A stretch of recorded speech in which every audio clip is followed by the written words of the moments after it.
What's going on, baseball fans? How you doing? So I got a couple of news stories to talk about from the baseball world last night. Let's go talk about it. Okay, so the first story that I have are the Dodgers and the Astros last night. This has been a very anticipated series coming into this. As we all know, Dodgers Astros World Series from a few years ago. There was the whole sign stealing scandal. So there was a lot of energy going into this series. The Dodgers took this game last night, 8 straight win for the Dodgers. And to be honest with you, I really feel like the win here for the Dodgers wasn't even the biggest story. I think it was all of the fans, all the Dodger fans that invaded Houston last night. They were just all over the place. Just look at all these fans. Look at all the blue. I mean, there's a ton of orange as well. But it's pretty cool to see that a lot of Dodger fans showed up for this game. There was a lot of energy coming into this game. You knew there was going to be a lot of energy towards the whole sign stealing scandal. The Dodger fans, they wanted to let these Astros players let it be known that they are still quite salty about the whole cheating scandal, and rightfully so. I mean, you know, I appreciate that they all came out for this. I'm not sure if all these people are living in the Houston area or if they even traveled for this game. Either way, good for these Dodger fans for showing up to this game last night. There was a lot of Dodger fans in the building last night. So, and hey, they showed up for a good game, showing up for the Dodgers' 8th straight win. Clayton Kershaw had himself a very good outing. And yeah, a lot better than that outing back in the World Series a few years ago. That is for sure. So let's get to the next story. So next up, we have some history. Joe West breaking the Major League Baseball record for most games umpired last night. Say what you will about Joe West. He has definitely been involved in many different ways in the last how many years with the game of baseball.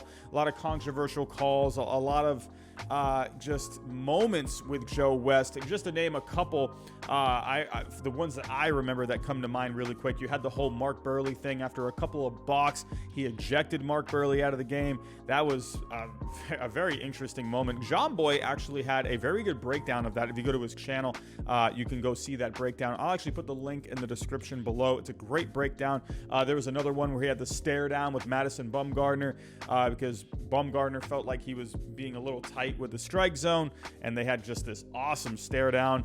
What else was there? You had the whole thing with Joe Madden. Kyle Hendricks was pitching a no-hitter into the 9th inning, and then there was like this whole thing with Joe Madden where in the 9th inning where the infielders were all trying to come to the mound and talk to Kyle Hendricks, but Joe West was like, nope, get back to your positions. We're trying to, wrap this game up. So Joe Madden got a little ticked off about that, ended up ejecting Joe Madden out of that game. I remember there was something with Torrey Hunter where he thought Torrey Hunter on there was a check swing that ended up Joe West called him out for a strike 3 call, but Torrey Hunter definitely held up on that. And there was this whole thing after the game where Torrey Hunter said, I don't know, I think maybe he's got a dinner reservation to get to or a concert to get to or something like that. So there's been a lot of moments with Joe West in the past, but he's also had a lot of good moments as well. Like I said, obviously breaking the record, say what you will, but this is a lot of games umpired. This is probably never going to be broken. At least a lot of people think this. Over 5,000 games umpired. That's a lot of games. Starting his career back in 1976 at the age of 23. A lot of umpires these days don't really start that young. They usually start, 30s, even 40s. But he had a lot of good moments in his career, a lot of notable moments. He umpired Willie McCovey's 500th home run in 1978. He was a part of the Felix Hernandez perfect game in 2012. That was the last perfect game that we've seen. Albert Pujols' 400th career home run. He's been in a lot of World Series, a lot of championship series, all-star games. So Joe West, say what you will about him. Sure, he definitely seems to like to garner the attention a little bit. Not really sure, what that is exactly. But either way, this guy's been around for a long time, 68 years old. One thing I will say about Joe West is he is very consistent. Either way, you love him or hate him, he's very consistent. He never backs down from what he thinks, and I can respect that. Joe West making some history last night in Major League Baseball. We actually had some more history last night with Yadier Molina moving up to number 5 all-time for the most starts by a Major League Baseball catcher. He did make some history the other night where he was the first ever to reach 2,000 games with one team, but this was starts all-time. So that was where he had 2,000 games at catcher with the Cardinals, but this was number 5 all-time starts by a Major League Baseball catcher. Yadier Molina, man, you gotta love it. Now he's like I said, he's number 5 on the list, passing Gary Carter, Hall of Famer. You gotta think Yadier Molina is going to be a Hall of Famer. This guy has had such a good career, and gotta love what Yadier Molina brings to the game. Just in my opinion, one of the best catchers of all time, no doubt. So Yadier Molina making some history last night, number 5 all-time starts by a catcher in Major League Baseball. Next up, we actually had an injury, a very weird injury. I feel like we've been having a lot of weird injuries this year, but it just keeps adding to the list. Indians right-hander Zack Plesac fracturing his hand while, and I can't even wrap my head around this, I don't understand this, while aggressively taking his shirt off. I mean, last time I can't think of a time where I have, first off, aggressively taken my shirt off, but then also breaking my hand. How do you even do that? Very bizarre. Just another injury this year. We've had a few injuries this year where we had, if you look here, Jesus Luzardo, he had the whole thing while he hit his hand on a desk while playing video games. Oscar Noah, he punched a dugout bench at one point. What is up with pictures where they just break their hands? Remember Kevin Brown punched a wall years back, breaking his hand?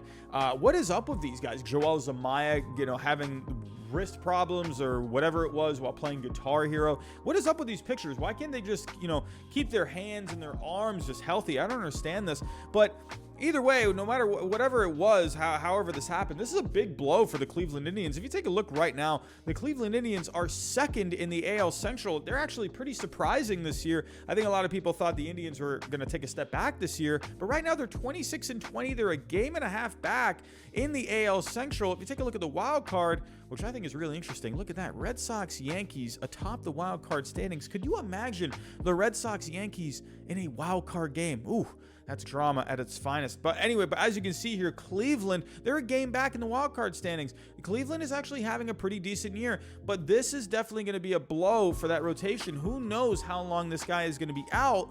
They haven't really said how long he could be out, but a fractured hand, that's not very good. But you still got Bieber, you still got Savali, but they're really going to have some other guys step up, like Henkes. Tristan McKenzie did get a start last night, but he got sent back down to the minor leagues. They're going to have some guys step up. Could maybe the Indians make a trade for a pitcher? I'm not really sure which way they go here. Maybe they could go with like a Cal Quantrill. I don't know if maybe they could start bumping up his innings, or if they're just going to keep him in the bullpen.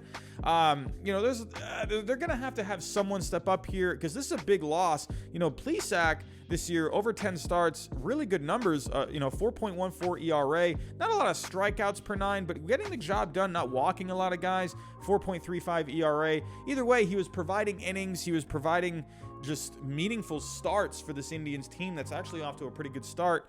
The Indians starting pitching has struggled as of late. They do see themselves 21st in starting pitching. They have not been performing very well starting pitching wise, and this is just going to be another blow for this Cleveland Indians starting rotation. Fuzzy, I am sorry, my friend. I know you can't be feeling too happy about this. I'm very excited to see what Fuzzy has to say about Zack Plesac breaking his hand while taking off his shirt, of all things. What is up with that? But let's get to the next story. We actually have another injury to talk about, and this is someone that the Mets have been really wanting to get back, and that's Noah Syndergaard, who had Tommy John surgery, and he just left his most recent rehab start with elbow soreness. It says he's going to have an MRI. The Mets don't seem overly concerned about his status, so I guess that's a good thing. Just, you know, it was a little bit of elbow soreness. They took him out for precautionary reasons.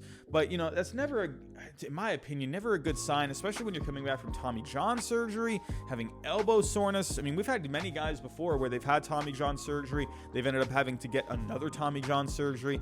So hopefully Noah Syndergaard, this is just a little blip in the radar. The Mets, they need a little something. They need a little boost over there in Queens, and Noah Syndergaard would only help. Well, I think that starting pitching is really good.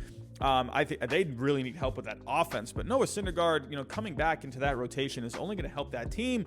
So hopefully he is not going to miss any time. Hopefully it's just a little blip in the radar and they can get him back on track, because they definitely could use him in Queens. Let's get to the last story, which is also about the Mets. So like I said, the Mets, they are dealing with injuries right now. They need some help, especially in the outfield, and they have actually made a trade for former first rounder Billy McKinney with the Milwaukee Brewers. So it says here, the Mets announced that they have acquired outfielder Billy McKinney from the Brewers for minor league left-hander Pedro Quintana. New York also transferred righty Jordan Yamamoto to the 60-day injured list. Very interesting. He was just in the news recently, getting a lot of flack and people going after his wife on Twitter and whatnot. But it's going to add some depth to this team. They've had a lot of injuries as of late. Michael Conforto, Brandon Nimmo, Kevin Pillar getting his face just exploded the other day. Albert Amora, all on the injured list. You got Dominic Smith filling in there. Cameron Maben is there. I mean, they're having a lot of injuries right now. So who is Billy McKinney? Well, Billy McKinney was actually drafted in the first round back in the 2013 MLB draft. He was the 24th overall pick out of Plano West Senior High School in Texas. He's only 26 years old. So, I mean, he hasn't really been able to do much. He has seen time in the major leagues. He's been with the Yankees, the Blue Jays, and the Brewers as of late. He just hasn't really been able to get really anything kind of going in his major league career. The most games that he's played in one season was in 2019, 84 games. He only hit 215 that year, a horrible on base of 274. He had 12 home runs, so there is some power there with him. If we go to his minor league numbers, in his career in the minor leagues, over 7 seasons, he's hit 270 with a 350 on base, a 433 slugging. He's got a little bit of pop. He's got the 61 home runs over the 654 games. So he will provide some pop. And like I just showed you, he had the 12 home runs over 84 games. So he can provide some pop. So we have seen many of these guys where they've been kind of these career minor league players where they're kind of late bloomers. I mean, we just saw Yermin Mercedes this year completely explode onto the scene with the Chicago White Sox. Could Billy McKinney maybe have sort of that same magic? He's only 26 years old, so maybe he could, you know, end up really helping out this Mets team. I mean, that would be a great spark for this Mets team if he could provide anything, you know, and that would only help this Mets team that are just completely ravaged by injuries right now. So we'll have to pay attention if Billy McKinney can end up doing anything for this Mets team. Only 26 years old. He was a first-round pick, a 24th overall pick. So there is potential there. We'll just have to wait and see what ends up happening. But that's all the news that I have for right now. Thank you for tuning in. If you can, hit that subscribe button, hit that like button, hit the bell button. Go follow me on Twitter. Any other buttons, go hit all the buttons. But that's all I got for right now, everyone. Thanks for watching, and I'll talk to you next time.